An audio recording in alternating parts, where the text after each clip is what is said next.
The show floor represents the area that belongs to the exhibitors with their detail pages and their product and trademark presentation. As such, it's a very important section generating a lot of traffic. We start with the top of the list, as shown here, and scroll further down to surf along the show site and all the different companies with their different participation packages as shown by their tile size.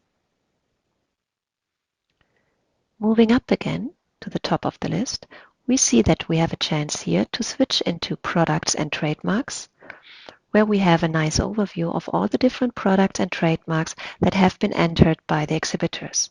Here again we have a chance to bookmark and switch to trademarks and the overview again. If I'm searching for a specific company I already know, I could easily just enter a letter here and see all the different companies that are shown there.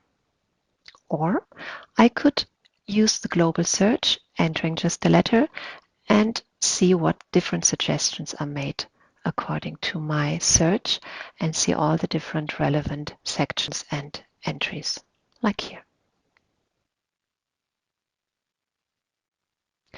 I could then check my Interzoo.digital, my personal site, and see that I have bookmarked some products and trademarks here for my easy reference